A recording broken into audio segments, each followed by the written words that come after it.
Hello everyone, good afternoon all of you. Circular motion का इस session में आज हम सीखेंगे कि वर्टिकल सर्कुलर मोशन जो बहुत इंपॉर्टेंट होता है एग्जामिनेशन पॉइंट ऑफ व्यू से। कोई सा भी कॉम्पिटिटिव एग्जाम दे रहे हो, चाहे जेई दे रहे हो, चाहे नीट दे रहे हो, चाहे कोई सा भी सीईटी दे रहे हो, वर्टिकल सर्कुलर मोशन बहुत इंपॉर्टेंट होता है। तो आज हम डायनेमिक्स ऑफ सर्कुलर मोशन के बारे में पढ़ेंगे। लास्ट क्लास में हमने काइनेमेटिक्स ऑफ सर्कुलर मोशन पढ़ी थी, उसमें फोर्सेस के बारे में बात नहीं हो रही थी। ठीक है, हमने पढ़ा था कि एंगुलर डिस्प्लेसमेंट क्या होता है, एंगुलर वेलोसिटी क्या होती है, एंगुलर एक्सेलरेशन क्या होता है, लीनियर क्वांटिटीज़ जो चलती हैं और सर्कुलर में जो क्वांटिटीज़ चलती हैं उनमें क्या रिलेशन होता है, ये सब। अब उसी से आगे कहानी को लेकर चलते हैं और डायनेमिक्स ऑफ सर्कुलर मोशन देखते हैं। तो dynamics of circular motion, dynamics वही ब्रांच है, डायनेमिक्स का मतलब जहाँ पर फोर्सेस के बारे में बात करी जाती है, मोशन के कॉज के बारे में बात करा जाता है, उसको डायनेमिक्स बोलते हैं। तो डायनेमिक्स क्या है कि देखिए, जैसे कि ये सेंटर रहा, यहाँ पर हमने हुक कर दिया किसी चीज़ को, किसी स्ट्रिंग को, और एक मैं ब्लॉक को इस तरह से एक सर्कुलर पाथ में घुमा रहा हूँ। इस तरह से ये घूम रहा है ब्लॉक।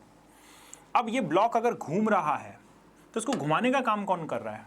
क्यों? क्योंकि यहाँ पर ये जो चीज़ है, ये जो स्ट्रिंग है, एल लेंथ की स्ट्रिंग है, ये एल लेंथ की स्ट्रिंग तो क्या फिक्स है। अब ये जो एल लेंथ की स्ट्रिंग है यहाँ पर घूम रही है इस तरह से। अब ये ब्लॉक का मास कुछ एम मास होगा। अच्छा सर, तो यहाँ पर अभी ये हॉरिजॉन्टल मोशन अगर कर रही है, कौन सा मोशन है? Horizontal motion. अगर ये हॉरिजॉन्टल मोशन कर रही है तो इसके केस में अभी हम ग्रेविटी को कंसीडर नहीं कर रहे हैं, क्योंकि मान लेते हैं कि सरफेस जिस पर कर रही है ये, वो सरफेस क्या बेटा? आपकी स्मूथ सरफेस है जिस पर घूम रही है, जिस टेबल पे घूम रही है। अब अगर ये यूं यूं कर करके घूम रही है, हो सकता है हवा में भी हो सकता है एयर में भी घूम रही हो। ठीक है, एयर में घुमा रहे हैं, यूं मान लो जो एयर में घुमा रहे हैं अपन ऐसे करके हॉरिजॉन्टल में। तो इसके केस में अब यहाँ पर इस स्ट्रिंग में एक टेंशन आएगी, और ये जो स्ट्रिंग में टेंशन आएगी, ये टी, ये सेंट्रीपिटल फोर्स का काम करेगी।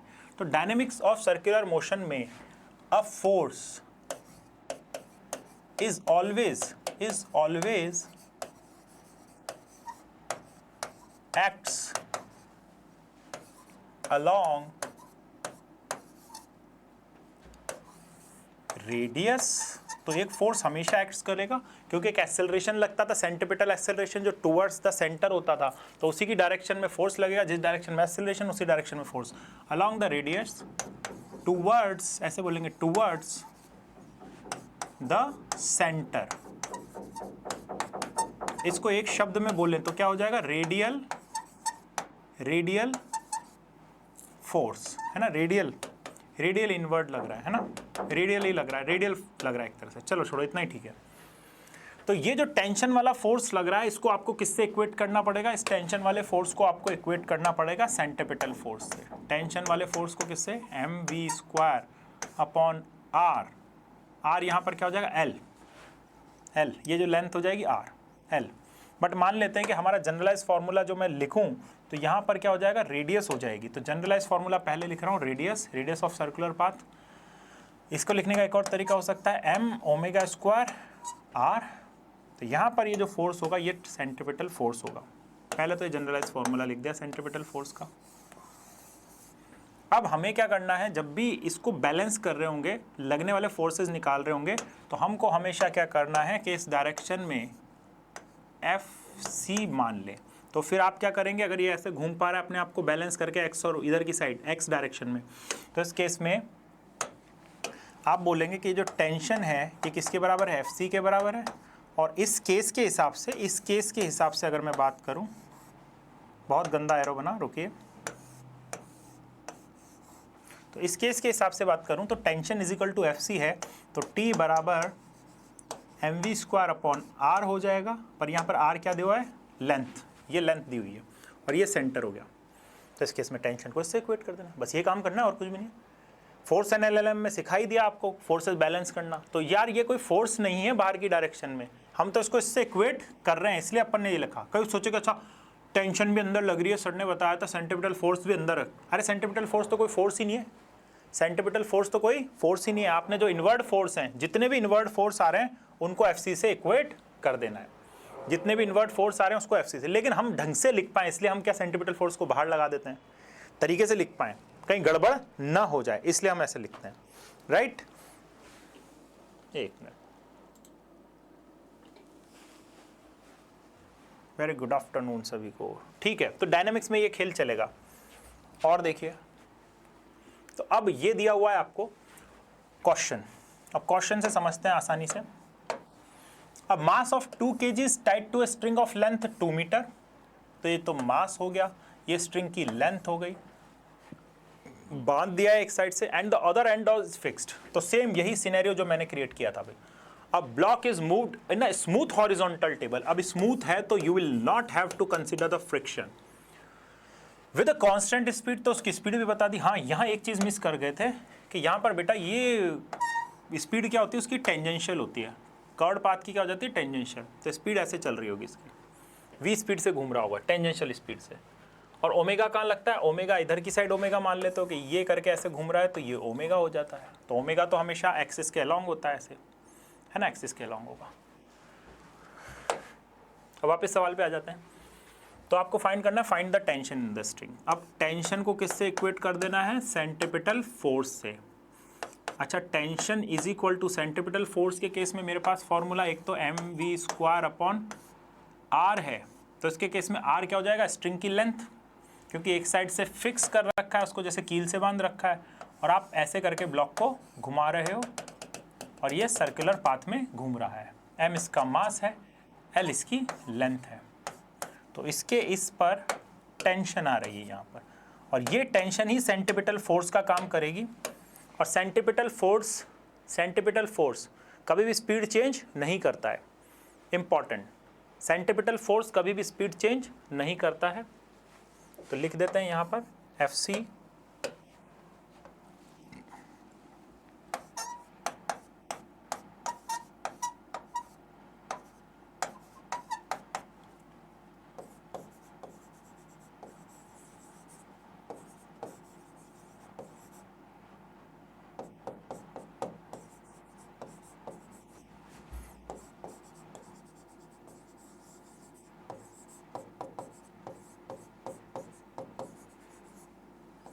centripetal force does not changes speed, it only changes direction। तो किसी चीज़ को सर्कुलर मोशन देने का काम कौन करता है, सेंट्रीपिटल फोर्स। ये केवल दिशा को चेंज करने का काम करता है ना। ऐसे कर करके हाथ घुमाऊँ ना मैं अपना ज़ोर ज़ोर से, तो मेरे हाथ में भी मुझे टेंशन फील होने लग जाएगी, और यहाँ पर सेंट्रीपिटल फोर्स लग रहा होगा, और वही सेंट्रीपिटल फोर्स मेरे हाथ की डायरेक्शन को चेंज करने का काम करेगा। वापस इस सवाल पे आ जाते हैं।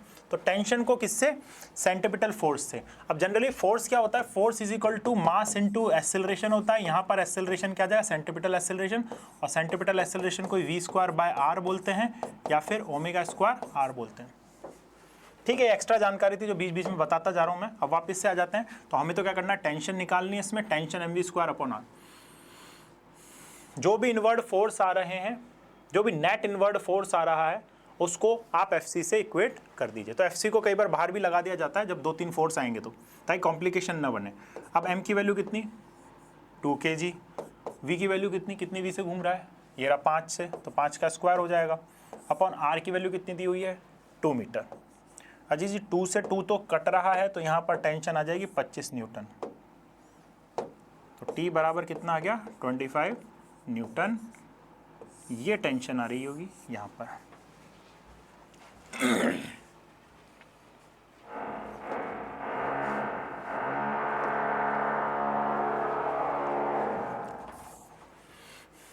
अब एक ऐसे क्वेश्चन आते हैं, सर्कुलर टर्निंग ऑफ रोड्स के क्वेश्चन आते हैं। सर्कुलर टर्निंग ऑफ रोड क्या होता है कि सड़क है, अब सड़क अगर यूं कर करके घूम रही है, तो अगर कोई सड़क इस तरह से बेंड है और उस सड़क पर अगर आप गाड़ी आसानी से चला पा रहे हो,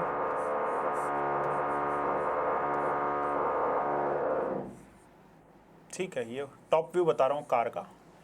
आप अगर कार आसानी से चला पा रहे हो, तो यार उसके पीछे का रीजन है फ्रिक्शन। क्यों, क्योंकि इस सर्कल का रेडियस कहीं ना कहीं इधर आ रहा होगा, तो इधर की साइड फ्रिक्शन लग रहा होगा टुवर्ड्स द अंदर। अगर फ्रिक्शन नहीं होता तो क्या होता सर, अगर फ्रिक्शन नहीं होता तो आप इस सर्कुलर पाथ पर तेजी से यूं टर्न ले रहे होते ना, तो आप यूं करके स्किड कर जाते, तेजी से यूं करके ले पा रहे हो, यूं करके निकल जाते तेजी से। और वैसे होता भी है बहुत तेज, अगर आप स्पीड से चल रहे हो तो टर्न नहीं ले पाओगे, स्पीड कम करनी पड़ेगी टर्न लेने के लिए। तो वो मैक्सिमम कितनी स्पीड है जिससे आप चल पाओगे, इसके बारे में डिस्कशन होगा अभी यहाँ पर, है ना। मैक्सिमम कितनी स्पीड है जिस पे आप चल पाओगे। तो कई बार ऐसा होता है कि जो स्मूथ टाइल्स के ऊपर अगर कोई कार चला रहा है, कहीं पर ऐसा शोरूम है, पार्किंग है जहाँ पर बिल्कुल स्मूथ ग्रेनाइट्स, तो वहाँ पे बहुत धीरे धीरे चलानी पड़ेगी, नहीं तो स्किड करती गाड़ी, क्योंकि फ्रिक्शन कम होता है। और जो रोड्स होती हैं और हाईवे इसी हिसाब से डिज़ाइन होते हैं कि उन पर सफिशिएंट फ्रिक्शन मिल सके, तो क्या आप हाई स्पीड में भी आप टर्न ले सको, मतलब लगभग 70-80 की स्पीड, 100 की स्पीड में भी आप घुमा सको, उनको इसी तरह से डिज़ाइन किया जाता है। अब भैया ये जो सर्कुलर पाथ पर आप टर्न ले पा रहे हो, उसकी कहानी देखो। 3 केस होंगे, तो इसमें एक में तो अपन को फ्रिक्शन कंसीडर करना है, दूसरे में बैंकिंग होती है। बैंकिंग मतलब एक साइड से रोड को थोड़ा सा इंक्लाइन कर देते हैं, ये रोड है तो थोड़ा सा उसको इंक्लाइन कर दिया, उठा दिया। और दूसरा, दोनों चीज़ें हैं, दोनों चीज़ें रियल लाइफ में देखने को मिलते हैं, क्योंकि फ्रिक्शन तो होता ही होता है, फ्रिक्शन भी देखने को मिलता है, खाली बैंकिंग देखने को नहीं मिलती, खाली बैंकिंग देखने को नहीं मिलती।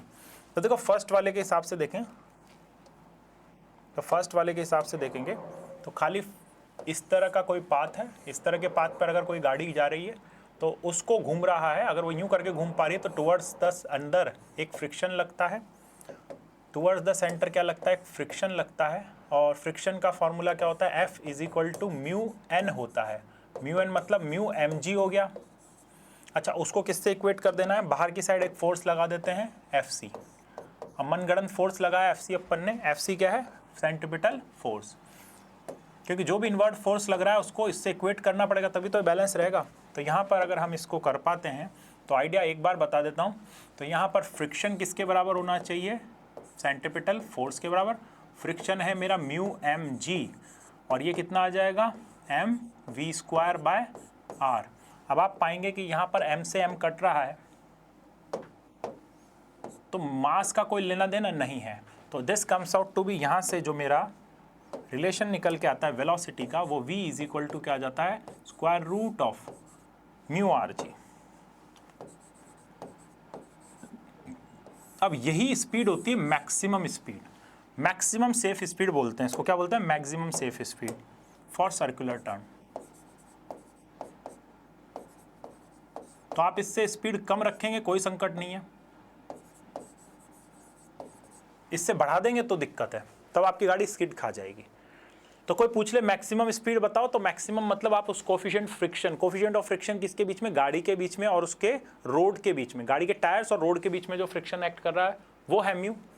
आर क्या हो जाएगा सर, ये जो सर्कलर पाथ बन रहा है ना, इसकी रेडियस देगा आपको, और जी चाहो तो ग्रेविटेशनल एक्सेलरेशन हो ही जाता है जी। अब दूसरा मेथड कि बाय बैंकिंग ऑफ रोड कर दिया आपने। बैंकिंग ऑफ रोड से मतलब कि आपने रोड को एक साइड से इस तरह से उठा दिया, कितने एंगल से उठा दिया, थीटा एंगल से उठा दिया, थीटा एंगल से उठा दिया, तो आपकी जो गाड़ी चल रही है वो गाड़ी कुछ ऐसे चल रही होगी। अब थीटा एंगल से उठाने पर क्या हो जाती है, इसकी जो थोड़ी सी डायनेमिक्स हो जाती है वो चेंज हो जाती है। अच्छा, सर्कुलर पाथ तो इधर ही है, इधर ही, तो इधर की साइड ही आपका क्या लग रहा होगा, इधर की साइड कोई फोर्स लग रहा होगा, लेकिन इधर की साइड क्या हो रहा होगा, यहाँ पर आपको नॉर्मल रिएक्शन जो मिलता है वो वर्टिकल से कितना एंगल बनाता है, और थीटा एंगल बनाएगा। क्यों, क्योंकि यहाँ पर ये mg लगता है और ये mg cos थीटा हो जाता है, mg cos थीटा, ये थीटा है। mg cos थीटा किसके बराबर, नॉर्मल के बराबर नहीं, लेकिन हम mg को किसके बराबर रहेंगे, n cos थीटा, नॉर्मल का cos थीटा, और इधर की साइड नॉर्मल का कौन सा, n sin थीटा। और ये जो अंदर की साइड वाला फोर्स होता है, इसी को हम क्या कर रहे हैं, FC से, FC बोले तो बेटा यहाँ पर FC है हमारा सेंट्रीपिटल फोर्स। तो जो भी इनवर्ट फोर्स लग रहा है, क्योंकि सर्कुलर पाथ हमारा अभी भी ऐसे ही है, सर्कुलर पाथ अभी भी हमारा कैसा है, कुछ ऐसा ही है। तो ये सेंटर हुआ सर्कुलर पाथ का, उसके अंदर की साइड कौन सा लग रहा है, n sin थीटा, उसको FC से इक्वेट करेंगे। दो इक्वेशन बनेगी, n sin theta = FC, n cos theta = mg। दोनों को डिवाइड करोगे, then you will get tan theta, = आपका उधर की साइड FC आ जाएगा, तो ये हो जाएगा v²/2g, और इससे v जो आता है वो मैक्सिमम सेफ स्पीड हो जाती है आपकी, वो आ जाती है rg tan थीटा। तो यही बैंकिंग के केस में आपकी मैक्सिमम सेफ स्पीड होती है। यहाँ पर थीटा क्या हो जाता है, बैंकिंग एंगल जितने पे उसको झुकाया गया है, और आर क्या हो जाता है, आर तो रेडियस उस सर्कुलर पाथ की, जो पिंक पिंक सर्कुलर पाथ है, ठीक है, हमने काट दिया उस पाथ को, पाथ ऐसे ही बन रहा है यूँ कर करके सर्कल में। तो जो इधर की साइड वाले फोर्स है ना, तो इसमें देखो सब जब फोर्सेस को बैलेंस कर रहे होगे तो इसमें याद रखो कि फोर्सेस ये वाले और ये वाले एक्चुअल एक्स और एक्चुअल वाई के कंपोनेंट में तोड़ना है, इसमें भूलेंगे, पक्की बात है। तो तरीका बता रहा हूँ, जनरली हम क्या करते हैं जब एनएलएम पढ़ते हैं तो ये वाले फोर्सेस को और ये वाले फोर्सेस को बैलेंस करते हैं। इसके केस में याद रखो कि हमको ये वाले फोर्सेस और ये वाले फोर्सेस बैलेंस करने हैं, ठीक है। तो ये तो खाली बैंकिंग करी गई तब मैक्सिमम सेफ स्पीड है, उस केस में मैक्सिमम सेफ स्पीड। अच्छा, बैंकिंग में भी मैक्सिमम है, हाँ, इससे ज़्यादा चलाओगे तो ऊपर की साइड निकल जाओगे, इधर की साइड से यूं ऊपर से गिर जाओगे। Maximum safe speed. अब अगर बैंकिंग भी है और इसी बैंकिंग में फ्रिक्शन भी कंसीडर किया जा रहा है, ये ऐसे बैंकिंग भी करी जा रही है, फ्रिक्शन भी कंसीडर किया जाता है, बेटा ये n sin थीटा इधर लग रहा है ना, तो फ्रिक्शन का एक कंपोनेंट इधर भी लगेगा या फिर इधर लगेगा। अच्छा, अगर बहुत तेज चल रहा है ऊपर जाने की टेंडेंसी तो फ्रिक्शन इधर लगेगा, और बहुत धीमे चल रहा है नीचे गिरने की टेंडेंसी तो फ्रिक्शन।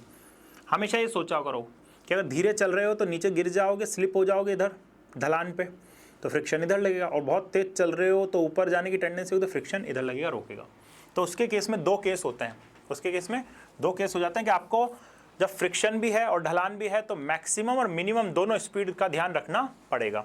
तो इसके केस में मैक्सिमम का फॉर्मूला v मैक्सिमम, तो यहाँ पर दोनों का कॉम्बो हो जाता है, और फॉर्मूला देखिए ऊपर वही rg तो आएगा ही आएगा, rg यहाँ पर चलता है tan theta plus μs static friction, जो भी फ्रिक्शन दे देगा वो लिख देंगे, और यहाँ पर हो जाएगा 1 प्लस यहाँ माइनस का साइन आता है μs tan थीटा। तो ये तो मैक्सिमम हो गई, और मिनिमम स्पीड भी बनती है यहाँ पर कि आपको कम से कम इतनी स्पीड से चलना है, अगर नहीं चलेंगे तो आप इधर की साइड गिर जाएंगे। ज़्यादा से ज़्यादा इतनी स्पीड से चलना है, ज़्यादा उससे ज़्यादा चलेंगे तो आप ऊपर की साइड निकल जाएंगे, तो वो मिनिमम स्पीड हो जाती है। सेम ऐसा ही फॉर्मूला है, बस प्लस माइनस का अंतर है। तो rg tan theta minus μs upon 1 plus μs tan theta. अब देखो यार, ये जो दोनों फार्मूलाज है ना, ये जो दोनों फार्मूलाज हैं, इसी से ये दोनों केस बनेंगे। हमने जो फार्मूले बनाए मैक्सिमम स्पीड वाले बनाए, इसी के केस में इसी एक्सप्रेशन को लेके चलें तो इसमें अगर म्यू को 0 रख दोगे, यहाँ म्यू 0 रखा मतलब फ्रिक्शन नहीं है। अच्छा, तो ये ऊपर की साइड क्या हो गया, आरजी tan थीटा, अच्छा आरजी tan थीटा, और नीचे की साइड म्यू रखा तो 1 माइनस ये क्या हो गया 0 तो 1।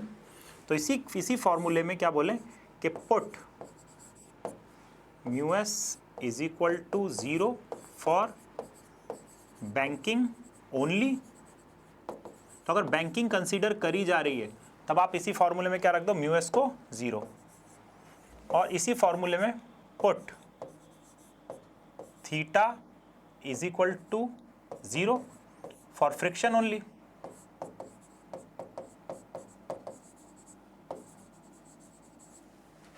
फ्रिक्शन की बात करेगा तो थीटा 0, tan 0 0, ये वाली टर्म 0, तो यहां पर क्या आ गया म्यू आर जी, और नीचे tan थीटा 0, ये वाली टर्म 0, तो नीचे 1 आ गया, तो ये वाला केस आ जाएगा।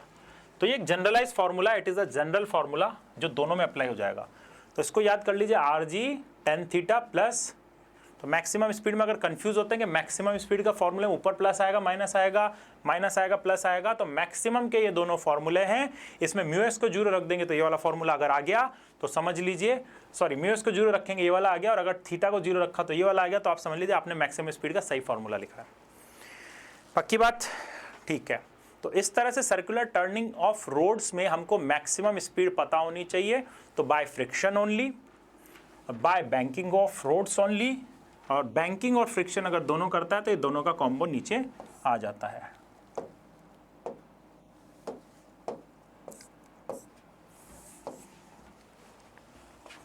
सही है जी, बिल्कुल। चलिए आगे बढ़ते हैं।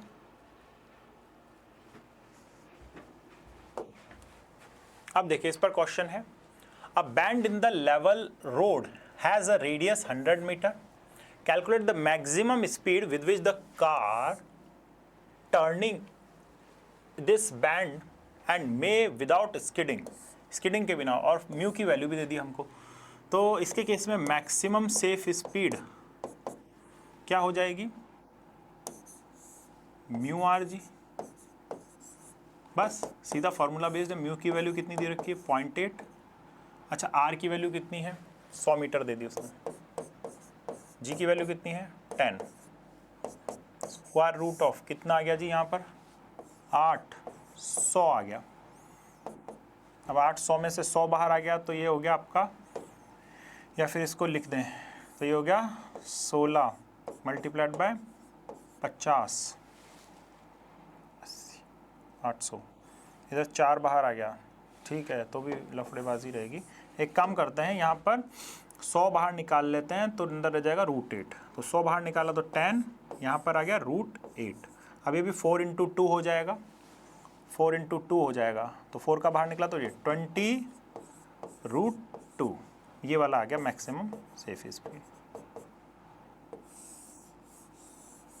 ये मीटर पर सेकंड में, और भी इसको सॉल्व कर सकते हैं, 2 की √2 की वैल्यू रख के, √2 की क्या वैल्यू रखेंगे है 1.414, तो 1.4 रख सकते हैं, 14 28 228 के लगभग ये स्पीड आ जाएगी आपकी। ठीक है जी, चलिए अब आगे बढ़ते हैं और नेक्स्ट कॉन्सेप्ट सीखते हैं। नेक्स्ट कॉन्सेप्ट है कॉनिकल पेंडुलम का डायनेमिक्स में। तो एक तो रोड्स का हो गया कि रोड्स में फ्रिक्शन बैंकिंग वैंकिंग देखनी है। अब कॉनिकल पेंडुलम कैसे एक्ट करेगा, तो देखिए कॉनिकल पेंडुलम क्या है, ये रहा जैसे आपका कोई सरफेस जिससे आपका एक पेंडुलम सस्पेंडेड है, ये रहा पेंडुलम, थोड़ा छोटा बना देते हैं।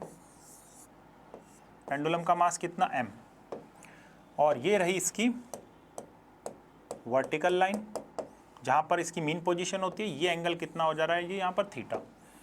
अब इसकी देखिए पूरी मैकेनिक्स कि अगर ये है तो यहाँ पर इसमें आ रही होगी टेंशन, अच्छा ये टेंशन इधर की साइड ये जो वर्टिकल बन रहा है उससे भी थीटा एंगल बना रही होगी, ये एंगल भी क्या हो जाएगा फिर थीटा। तो इस टेंशन के दो कंपोनेंट ब्रेक होंगे आपके, एक कंपोनेंट इसी के अलॉन्ग रहेगा, वो हो जाएगा t cos थीटा, जो कि बैलेंस करेगा आपके नीचे लगने वाले फोर्स mg को, और एक टेंशन का कंपोनेंट एक्ट कर रहा होगा इधर की साइड, वो होगा t sin थीटा, जो कि बैलेंस कर रहा होगा आपके fc को। तो उसको इक्वेट कर देंगे हम fc के बराबर, बैलेंस नहीं कर रहा होगा मतलब fc की तरह एक्ट करेगा वो। क्यों, क्योंकि ये हॉरिजॉन्टल सर्किल में कॉनिकल पेंडुलम आपका घूम रहा होगा कुछ इस तरह से, और ये क्या हो जाएगी इसकी radius small r, circular path की हॉरिजॉन्टल यूं कर करके घूम रहा है, ठीक है, हॉरिजॉन्टल में ऐसे करके घूम रहा है। तो अब इसके फोर्सेस को बैलेंस कर देते हैं। यहाँ पर हॉरिजॉन्टल वाले क्या हैं, t sin theta is equal to किसके है fc के, और t cos थीटा किसके है, t cos थीटा किसके है mg के। अब दोनों को डिवाइड कर देंगे तो क्या आ जाता है हमारा tan theta is equal to fc upon mg। रख दो fc की वैल्यू, fc की वैल्यू क्या होती है mv² बाय r mg। ठीक है जी, तो वापस से वही वाला एकदम मिलते जुलते एक्सप्रेशन आ रहे हैं, m से m चला जाएगा आपका, तो tan थीटा इस केस में भी क्या आ गया, tan थीटा किस केस में भी क्या आ गया v² बाय rg के बराबर। r क्या है इस पाथ की रेडियस, r को स्मॉल लिखते हैं अपन, इसने मतलब इसने क्या तुम्हारे सर ने ही स्मॉल माना है, तो ये rg, r क्या है यहाँ पर रेडियस।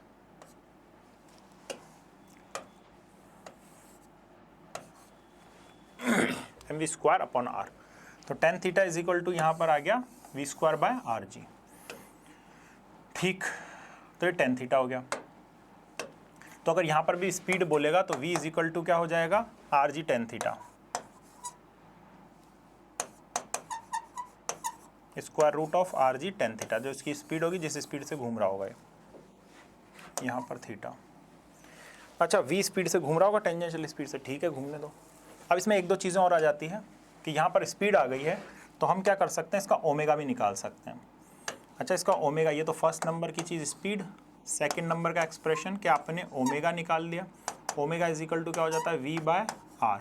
अब इसी में r मल्टीप्लाई डिवाइड कर दोगे तो ये क्या हो जाएगा, v is equal to omega r होता है, तो ठीक है। अब v की वैल्यू यहाँ रख दीजिए, तो this comes out to be g tan theta upon r। अब इसी केस में अगर टाइम पीरियड पूछता है तो यहाँ पर थर्ड आ जाता है टाइम पीरियड का एक्सप्रेशन। टाइम पीरियड क्या होता है 2 pi by omega. Time period, इसको एक पूरा हॉरिजॉन्टल चक्कर करने में जितना टाइम लगेगा वो टाइम पीरियड कहलाता है। तो कितना टाइम पीरियड लगेगा 2 पाई बाय ओमेगा। ओमेगा की वैल्यू यहाँ निकाल चुके हो तो आपका आ गया 2 पाई बाय ओमेगा। ओमेगा की जगह क्या रखोगे v बाय आर, मतलब ये वाली वैल्यू रख देंगे यार, ये वाली वैल्यू पलट के आ जाएगी, तो square root of r upon g tan theta.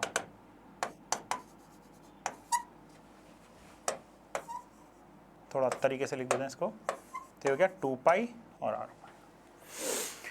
तो टाइम पीरियड का एक तो एक्सप्रेशन ये हो गया, ठीक है। और कोई फॉर्म बना सकते हैं इसकी। यहाँ पर ये जो स्ट्रिंग दी जाती है ना बेटा आपको, ये जो स्ट्रिंग दी जाती है इस स्ट्रिंग की लेंथ l होती है।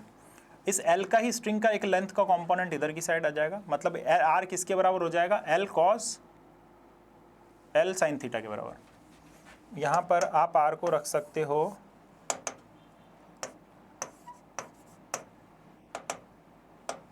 मैं खुद यहाँ पर अलग से कैलकुलेशन कर रहा हूँ। तो देखिए यहाँ पर ये जो r है, ये जो r है रेडियस ऑफ सर्कुलर पाथ, वो किसके बराबर है l साइन थीटा के बराबर है। दूसरी चीज़ यहाँ पर tan थीटा किसके बराबर है, जो नीचे आ रहा है, जो नीचे tan थीटा आ रहा है वो tan थीटा साइन थीटा अपन cos थीटा रख दोगे। तो यहाँ पर r को थोड़ी सी कैलकुलेशन करके एक नया फॉर्म बना लेते हैं।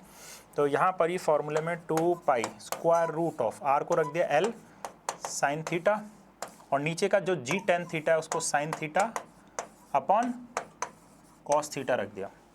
अब देखो आप पाओगे कि ये जो साइन थीटा है, साइन थीटा तो ऊपर, तो l cos थीटा अपॉन ये g, l cos theta upon g।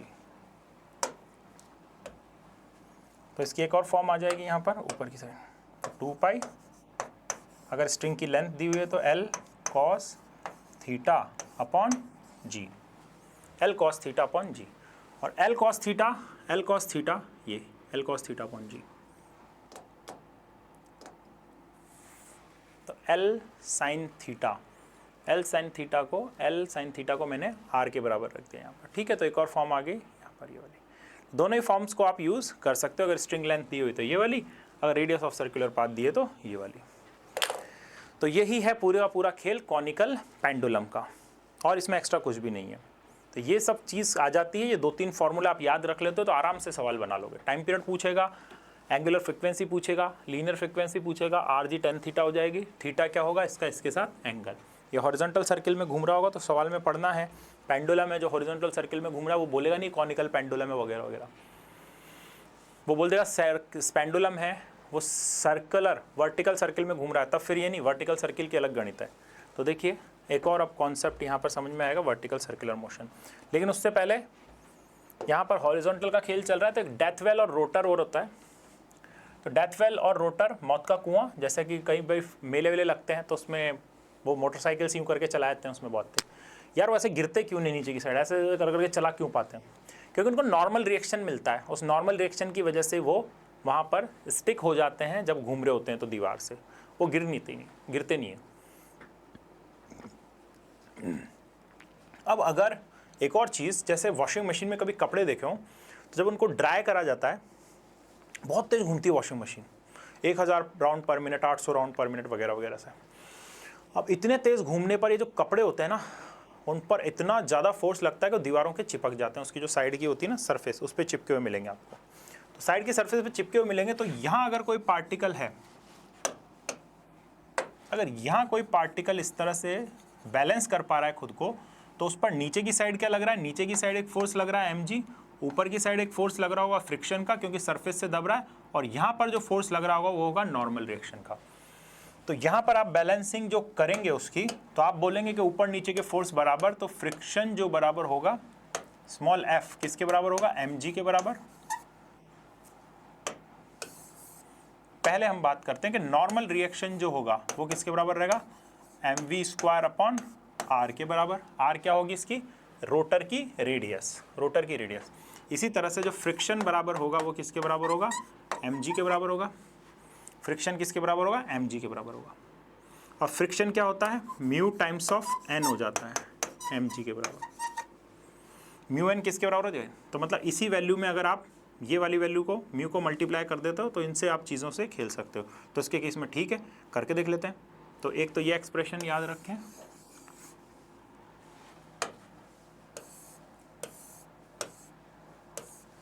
इसी तरह से एक ही एक्सप्रेशन याद रखें बस। इसके बाद तो क्या है, तुम जितना चाहो उससे खेल सकते हो कि सर ये म्यू n है, अब मैं n की वैल्यू रख रहा हूँ तो लो म्यू की जगह mv²/r, इक्वेशन नंबर 1, इस इक्वेशन नंबर 1 से रख के देखते हैं। यहाँ हो जाएगा सर mg, अच्छा m से m कट गया, m से m कट गया तो वापस से ये क्या आ गया, v इज इक्वल टू क्या हो गया, rg/म्यू आ जाएगा। इसमें थोड़ा सा ट्विस्ट हो जाएगा, rg/म्यू का स्क्वायर रूट। तो फॉर्मूला है, आप उससे खेल सकते हो, बट यहाँ पर याद रखिए कि ऊपर की साइड फ्रिक्शन इसके बराबर, और फ्रिक्शन क्या होता है, म्यू n के बराबर होता था। तो उससे हमने चीज़ आगे रिलेट कर ली। अब हम करते हैं सर्कुलर, वर्टिकल सर्कुलर मोशन। ये बड़ा इंपॉर्टेंट है और उसके ऊपर सवाल बहुत बनता है, बच्चों को समझने में इसको समस्या आती है, लेकिन एक दो आसान बातों के थ्रू अपन इसको फटाफट से खत्म कर सकते हैं। तो वर्टिकल सर्कुलर मोशन क्या है वो देखिए। इसके लिए तरीके से अभी हम पहले, तरीका नहीं, ज़्यादा तरीका नहीं, पहले तो अपन वो बनाते हैं कि इसकी टेंशन की इक्वेशन कैसे है। तो ये रहा वापस से वही, ये सीधी लाइन, यहाँ पर वापस से वही पेंडुलम m मास का। अच्छा, सर्कुलर मोशन करा, वर्टिकल सर्कुलर मोशन में ऐसे करके घूम रहा है, वर्टिकुलर सर्कुलर मोशन में घूम रहा है। तो वर्टिकल सर्कुलर मोशन में अगर घूम रहा है तो उस पर लगने वाला फोर्स क्या होगा, एक तो इधर की साइड से टेंशन लग रहा होगा, नीचे की साइड क्या लग रहा होगा, mg लग रहा होगा। अच्छा, ये थीटा एंगल होगा तो ये एक थीटा एंगल होगा इस लाइन से, और ये वाला जो कंपोनेंट हो जाएगा ये हो जाएगा mg cos थीटा। अच्छा, मैंने बताया था कि आउटवर्ड डायरेक्शन में एक और फोर्स लगा दीजिए आप, वो हो जाएगा Fc। क्यों? क्योंकि अंदर की साइड लगने वाला जितना भी नेट फोर्स होगा उसको Fc से इक्वेट करना पड़ेगा, इसलिए हम केवल बस बैलेंस करने के लिए इसको इस डायरेक्शन में लगा देते हैं। इसका मतलब है कि इनवर्ड जितने भी फोर्स आ रहे हैं उसको बैलेंस Fc से कर दीजिए। तो इनवर्ड कितना फोर्स आ रहा होगा, नेट फोर्स, हम नेट फोर्स बोलेंगे इनवर्ड जो आ रहा है हमारा, वो आ रहा है T minus mg cos theta, वो किसके बराबर रह जाएगा, Fc के बराबर। और Fc क्या हो जाता है यहाँ पर, Fc के बराबर। अब इसको उधर भेजेंगे तो T बराबर Fc को क्या लिख देंगे, mv²/r, और यहाँ पर प्लस हो जाएगा ये mg cos थीटा के बराबर। तो दैट इज़ हाउ, ये एक जनरल फार्मूला मिल गया है हमको, जिसके थ्रू हम टेंशन फाइंड आउट कर सकते हैं वर्टिकल सर्कुलर मोशन में, कि टेंशन क्या आ रही होगी। तो इसी आधार पर यहाँ पर आपके 3 स्पेशल केसेस हो रहे होंगे कि अगर आपने सर्कल बना दिया, चलो तकनीक का सहारा लेते हैं, बढ़िया सा सर्कल बनाते हैं। तो आपने अगर ये सर्कल बना दिया इधर की साइड, ओ हो,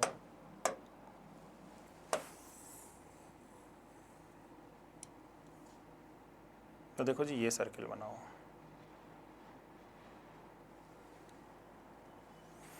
ठीक है, ये सर्कल बना दिया। इस सर्कल पर ये लोअर मोस्ट पॉइंट है, ये लोअर मोस्ट पॉइंट है, इस लोअर मोस्ट पॉइंट को मैंने बोल दिया A। अच्छा, ये वाला एक पॉइंट बोल दिया, उसको बोल दिया B, इस पॉइंट को बोल दिया हमने C, और इस पॉइंट को बोल दिया हमने D। ठीक है, इस तरह से। अब इसमें टेंशन इन सभी पॉइंट पर क्या क्या रहेगी, तो रेफरेंस आपको क्या लेना है, रेफरेंस लेना है A से, हमको ये सेंटर के घुमाना, हम ये से स्टार्ट कर रहे हैं। तो यार A से B पर जाओगे तो कितने डिग्री का एंगल बन रहा होगा, 90 डिग्री का। अगर A पर ही हो, आप A ही पॉइंट पर हो, तो आपका थीटा कितना, 0। तो हम अलग अलग तरीके से लिखते जा रहे हैं, at point A, point A पर थीटा की वैल्यू कितनी, आप रेफरेंस उसी को मान रहे हो तो थीटा की वैल्यू 0 इतनी। तो टेंशन एट A कितनी आ गई आपकी, mv²/r, और यहाँ पर 0 है तो cos 0 तो मतलब प्लस mg। ठीक है, एक ही हो गया।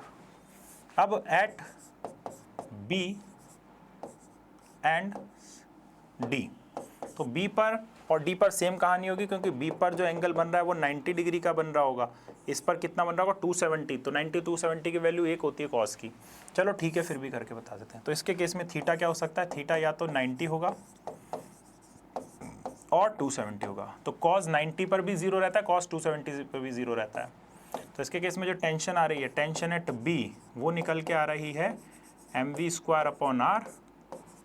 ठीक है, यहाँ पर ये वाली टर्म क्या हो जाएगी, पूरी पूरी जीरो है ना, तो इसमें ये नहीं। तो ये हो गई हमारी टेंशन एट बी, ये हो गई हमारी टेंशन एट ए। अब अगला एट सी की बात करें, सी पॉइंट पर, तो C point topmost point है। यहाँ पर एंगल देखेंगे तो यहाँ से ये एंगल कितना हो जाएगा 180 डिग्री का। अब 180 डिग्री मतलब थीटा की वैल्यू कितनी आ गई 180 डिग्री। मेरा मास्टर फॉर्मूला क्या है, ये है मेरा मास्टर फॉर्मूला, ये इक्वेशन नंबर 1 है। ठीक है, ये इक्वेशन नंबर 2 है, ये इक्वेशन नंबर 3 है, और अब जो आएगी इक्वेशन नंबर 4 हो जाएगी। तो tension at C is equal to mv² upon r, उसमें से माइनस हो गया mg का। ठीक है, तो ये आ गई आपकी नहीं, तो ये बन गया आपका फोर्थ। ठीक है, फोर्थ हो गया ये। तो इसके आधार पर ये कर लिया अपन ने। तो ये मास्टर फॉर्मूला हो गया, उससे किसी भी पॉइंट पर टेंशन निकाल लेते हैं, थीटा एंगल निकाल के।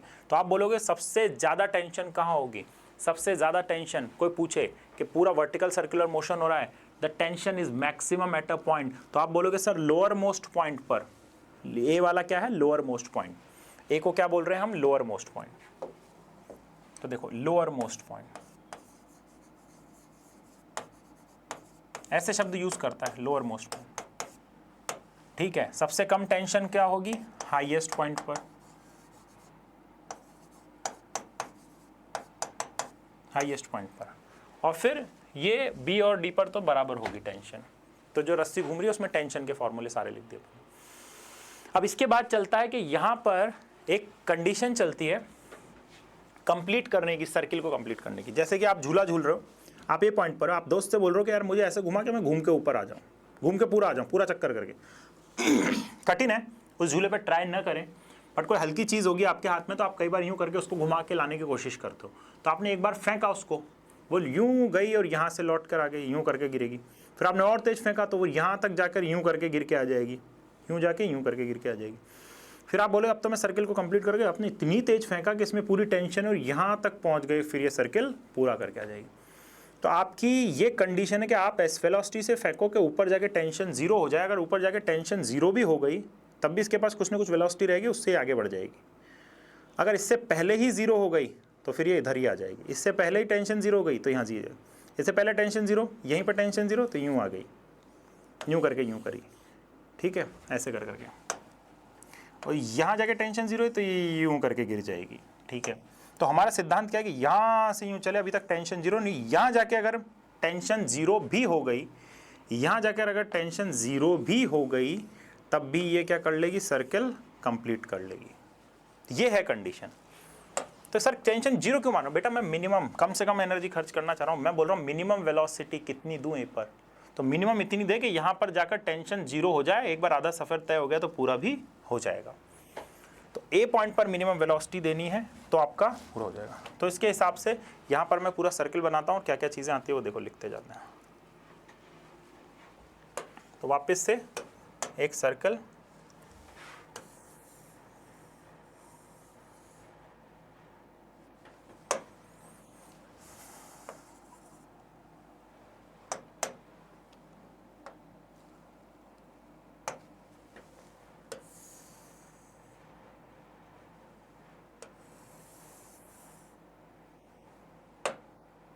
ठीक है जी, ये हो गया आपका सेंटर O, और ये हो गया पॉइंट A, ये हो गया पॉइंट B, ये हो गया पॉइंट C, और ये हो गया पॉइंट D।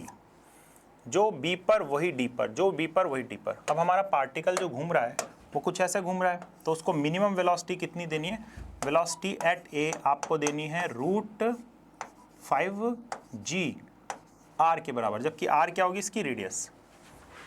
रेडियस क्या हो रही है इसकी, r के बराबर। जब रेडियस r के बराबर हो,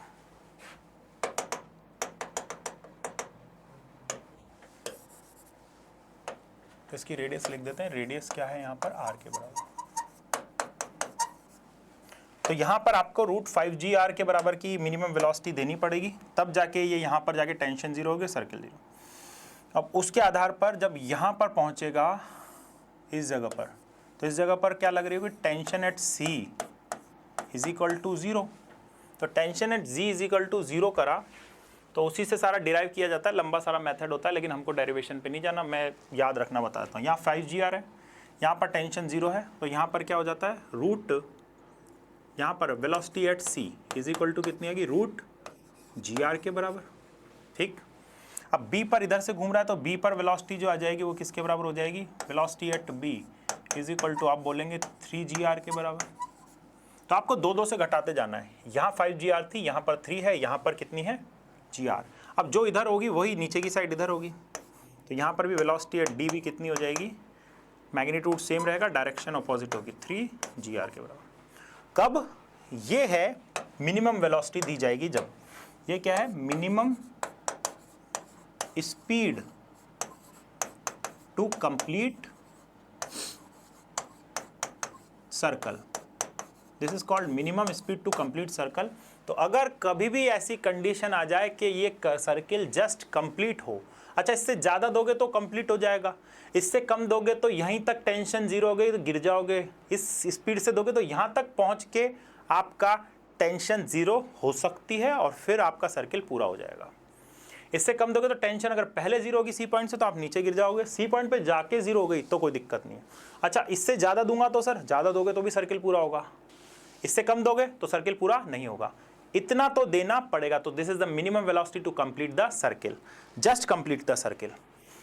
तो कितना होता है, लोअर मोस्ट पॉइंट पर हमको कितनी स्पीड देनी है, 5gr। इस कंडीशन में, इस परिस्थिति में यहाँ जो टेंशन आ रही होगी, टेंशन एट A वो सबसे ज़्यादा होगी, तो टेंशन एट A सबसे ज़्यादा है, तो TA की वैल्यू कितनी है, 7 mg के बराबर। यहाँ पर टेंशन 0 है, यहाँ पर कितनी है, 3 और इधर की साइड आया तो ये ऐसे कर के 0 हो गई। तो यहाँ पर आपकी टेंशन कितनी बराबर हो जाएगी, तो देखो टेंशन एट A निकालना है आपको अब, तो यहाँ पर टेंशन 0 और यहाँ पर टेंशन एट A निकालना है। तो टेंशन एट A ये वाला एक्सप्रेशन से निकल जाती है टेंशन एट A। तो यहाँ पर जो वेलोसिटी निकलती है उसको रख दोगे, वेलोसिटी कितनी आएगी, 5gr, तो r से r कट जाएगा, अच्छा ठीक है सर। और m तो यहाँ पर कितने बराबर हो जाएगी, 5 और 6 mg है ना, r से r कट गया तो ये 7 हो जाएगा, नहीं 6 हो जाएगा, तो 6 के बराबर आ जाएगी यहाँ पर। मतलब ये जो वेलोसिटी दी हुई है ना सारी की सारी पीछे, उन वेलोसिटीज़ को इसमें रखते जाओगे। यहाँ पर एक चीज़ और नहीं ऐड करी मैंने, यहाँ पर वेलोसिटी एट C भी रखना पड़ेगा, यहाँ पर वेलोसिटी एट B रखना पड़ेगा, यहाँ पर वेलोसिटी एट A रखना पड़ेगा, तब आपका पूरा कंप्लीट फार्मूला होगा। तो जो मैंने वेलोसिटीज़ लिखी उनको याद कर दिया, उनको इसमें रखेंगे टेंशन के फार्मूलाज में, तो आपका टेंशन्स भी आ जाएंगी। तो अभी यहाँ पर निकल के आ जाती है, कितनी आ जाती है, यहाँ पर 6 mg के बराबर।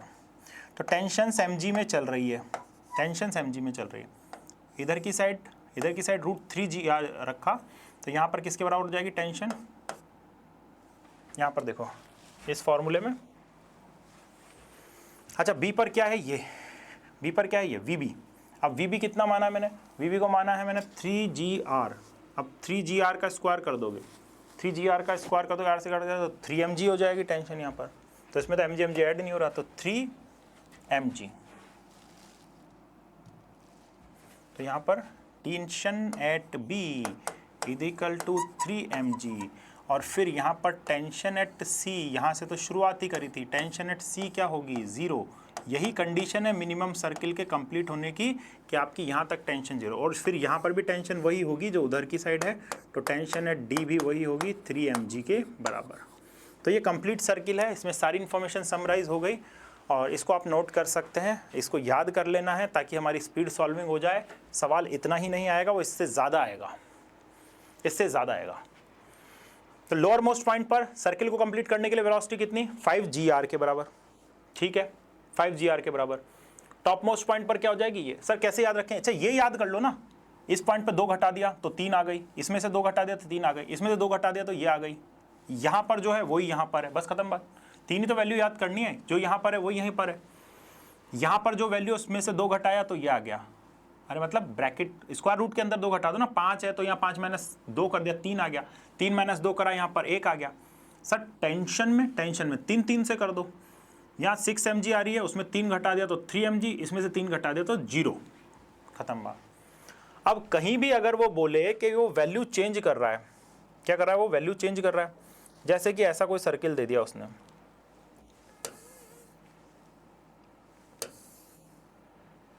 अब वो हमारे साथ खेल खेल रहा है। क्या खेल खेल रहा है, उसने बोला कि भैया अब मैं दे रहा हूँ आपको यहाँ पर ज़्यादा दे रहा हूँ, यहाँ पर VA की वैल्यू दे रहा हूँ स्क्वायर रूट ऑफ 6 GR के बराबर, स्क्वायर रूट ऑफ 6 GR के बराबर। तो मुझे B पर वेलोसिटी बताओ, B पर वेलोसिटी बताओ, C पर बताओ, और B पर टेंशन बताओ, और C पर टेंशन बताओ, और A पर भी टेंशन बताओ।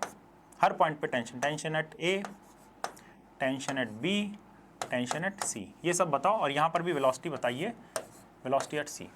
तो इसका सीधा साधा सा फंडा, बड़ा आसान सा, दिमाग में बिठा लो। करना क्या है, अच्छा यहाँ पर कितने से चेंज करा उसने, 1 से चेंज करा, 5 को क्या बनाया 6, तो आप हर एक क्वांटिटी जो थी हमारी स्टैंडर्ड, इसको याद करना है, तो हर एक क्वांटिटी को क्या कर लो, 1 से बढ़ा दो। तो सर यहाँ पर VB की वैल्यू कितनी आ जाएगी, सर VB की वैल्यू 4 GR के बराबर आ जाएगी, और इसको 1 से बढ़ाएंगे तो ये कितनी हो जाएगी, VC की वैल्यू कितनी हो जाएगी, स्क्वायर रूट ऑफ 2 GR के बराबर हो जाएगी।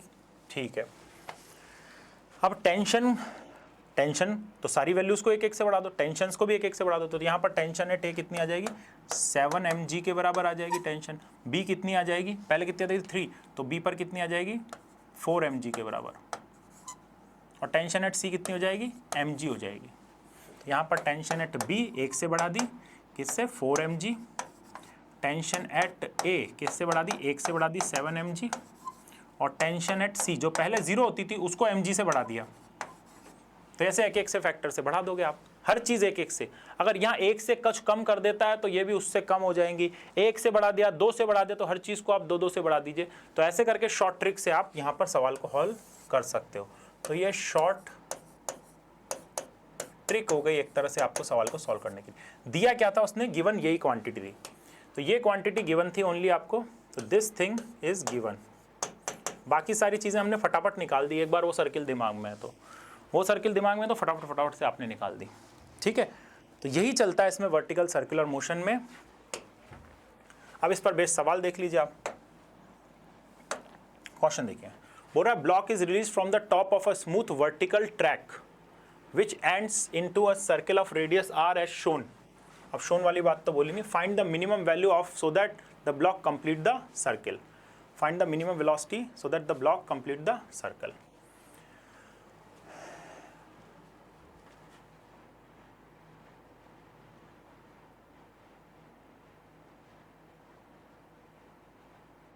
हाँ, ये वाला मुझे इसका याद आ गया हिसाब किताब। ठीक है, ये कौन सा सवाल है, देखो ये ऐसा सवाल है, फाइंड द एज शोन, इसने बोला मिनिमम वैल्यू ऑफ H। हाँ, ये वाला सवाल है, ये एनर्जी कंजर्वेशन का थोड़ा सा क्वेश्चन है। ऐसे करके सर्कुलर ट्रैक बना दिया,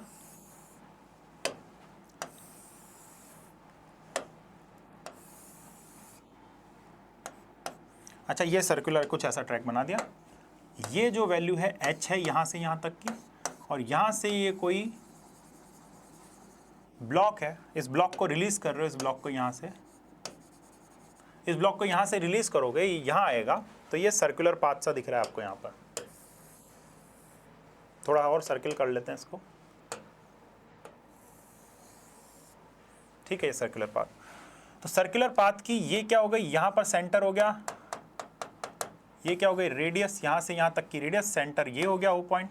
तो वो क्या होगा कि जब यहाँ से यहाँ आ रहा होगा ना बेटा लोअर मोस्ट पॉइंट पर, ये क्या होगा लोअर मोस्ट पॉइंट, इस पॉइंट पर, तो A पॉइंट पर ये हो गया B पॉइंट। तो A पॉइंट पर जब वो आ रहा होगा ना, तो उसकी जो यहाँ पर पोटेंशियल एनर्जी वो सारी की सारी काइनेटिक एनर्जी में बदल जाएगी। तो हमारी शर्त क्या है कि सर्किल कंप्लीट करे, तो A पर मिनिमम स्पीड कितनी हो उसकी, मिनिमम स्पीड इतनी होनी चाहिए सर, VA बराबर अभी पढ़ के आ रहे हैं 5G, और यहाँ पर सर्कुलर पाथ की रेडियस कितने R के बराबर, इतनी हो जाए, इतनी हो जाए। तो उसके केस में आप ऊपर से छोड़ रहे हो, तो उसके पास कितनी होनी चाहिए MGH जो है वो किसके बराबर रहना चाहिए, हाफ mv² के बराबर। कंजर्वेशन ऑफ एनर्जी,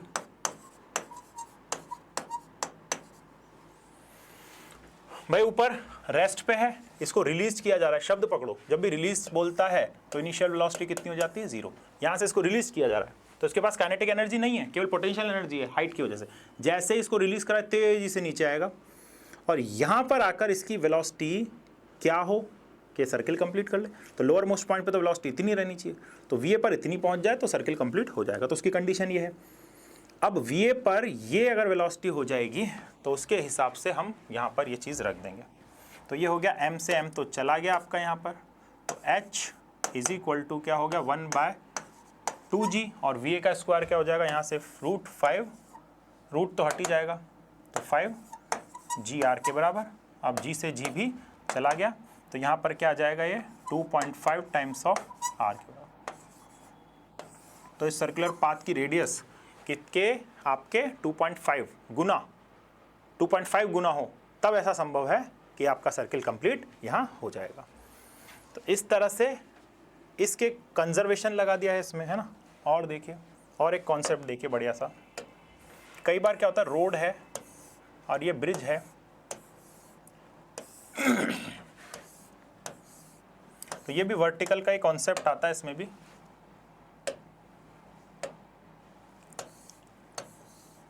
कई बार क्या होता है कि हम स्पीड ब्रेकर के ऊपर से जाते हैं और अंदर नीचे की साइड से भी होकर यूं जाते हैं, कई बार लेवल डाउन होके। तो एक तो पाथ कुछ ऐसे रहा आपका रोड का ब्रिज, और एक कोई इस तरह से नीचे से होकर जा रहा है ब्रिज। अब दोनों पे आपकी गड्डी खड़ी है, इस पर भी ये कार यहाँ खड़ी है, इस पर भी ये कार यहाँ जा रही है इतनी वी वेलोसिटी से, इतनी तेज वी वेलोसिटी से। अब इसके केस में अगर कोई यहाँ पर ऐसे जा रहा है तो उस पर नीचे की साइड क्या लग रहा होगा, mg तो हमेशा ही नीचे साइड लगता है। ठीक है सर, आपने बताया mg नहीं, लेकिन ये सर्कुलर मोशन भी कर रहा है भाई। ये कैसा है, कर्ड पाथ पे चल रहा है तो सर्कुलर मोशन भी यहाँ पर कर रहा है। अब ये सर्कुलर मोशन कर पा रहा है तो जितने भी फोर्सेज इनवर्ड आ रहे हैं उन सबको क्या कर देंगे, FC से इक्वेट। लेकिन ऊपर की साइड क्या लग रहा होगा सर, ऊपर की साइड नॉर्मल रिएक्शन भी तो लग रहा होगा। हाँ बिल्कुल सही है। तो मैंने बोला अब ऊपर की साइड आपको क्या करना है, ऊपर की साइड ये होता है सर्कल, इधर होगा सर्कल का सेंटर, तो ऊपर की साइड क्या कर दो आप, ऊपर की साइड क्या कर दो, FC लिख दो आप। जहाँ पर सेंटर है उसकी ऑपोजिट साइड, सर्कल के बाहर की साइड, ये सर्कल बन रहा है ऐसे करके, उसके बाहर की साइड FC लिख दिया। अब यहाँ पर सारा का सारा आपको कुछ नहीं करना, बैलेंस करना है। अगर ये सीधा सीधा चलता रहे तो उसकी क्या कंडीशन होगी, हम बोलेंगे कि यहाँ पर डोमिनेटिंग कौन सा होगा, इधर की साइड चल पा रहा है तो mg ज़्यादा होगा, उसको नॉर्मल से घटा देंगे और वो किससे इक्वेट कर देंगे, वो किससे इक्वेट हो जाएगा यहाँ पर। या फिर आप सीधा सीधा ही लिख दो, इतना मत सोचो, आप तो ऊपर वाले फोर्सेज नीचे वाले फोर्सेज। तो यहाँ से हो रहा है mg बराबर FC प्लस नॉर्मल रिएक्शन, तो यहाँ से mg minus n is equal to FC। ठीक है, तो वो सोचना ही नहीं कौन डोमिनेटिंग होगा कौन नहीं होगा। अरे भाई अगर mg ज़्यादा नहीं रहेगा ना तो नॉर्मल रिएक्शन की वजह से हवा में उड़ जाएगी गाड़ी आपकी, यूँ करके यूँ कूद जाएगी। अब इसके केस में देखिए, इसके केस में भी होता है mg सदा सर्वदा कहाँ लगेगा, नीचे की साइड। ओके, सर्कल कहाँ बन रहा है, ऊपर की साइड, लेकिन नॉर्मल रिएक्शन तो हमेशा ऊपर लगता है। अब सर्कल अगर ऊपर साइड है, ऊपर जाने पे मुझे इसकी रेडियस और सेंटर मिलेगा, तो मुझे FC किधर लगाना होगा, इधर की साइड। बस इसके हिसाब से इक्वेशन लिख दीजिए। तो नीचे वाले फोर्सेस क्या बोल रहा हूँ, mg plus FC is equal to क्या हो गया इसमें n, mg plus FC is equal to n। अब इसको उधर बुलाओगे, गड़बड़ लिख दी, नहीं सही है, mg plus FC is equal to n, और यहाँ पर लिखा था FC plus n is equal to mg। ठीक है, तो अब यहाँ पर FC क्या हो जाएगा, n माइनस mg, तो यहाँ पर n minus mg is equal to FC। यहाँ पर नॉर्मल रिएक्शन थोड़ा डोमिनेटिंग हो जाएगा, ये जो नॉर्मल रिएक्शन है ना, नॉर्मल रिएक्शन डोमिनेटिंग हो जाएगा इसके केस में, तो n माइनस mg और FC। तो इसकी लिखने का तरीका ये होता है। तो आप जो भी सर्कल बन रहा है ना, तो सर्कल का अंदर इस साइड होगा, बाहर की साइड FC लगा दो, फिर फोर्सेस को बैलेंस कर दो सारे के सारे और इक्वेशन बना लो। कुछ भी नहीं है, कोई रॉकेट साइंस नहीं है, इस तरह से सॉल्व हो जाएगा। तो देखिए यही है, इसमें सारी डायनामिक्स भी क्लियर कर ली, सारे कंसेप्ट क्लियर कर लिए अपन ने इसके। चलो मिलते हैं नेक्स्ट सेक्शन में और फिर कुछ नए चैप्टर के साथ, नए कंसेप्ट के साथ। तब तक के लिए नमस्कार, बाय।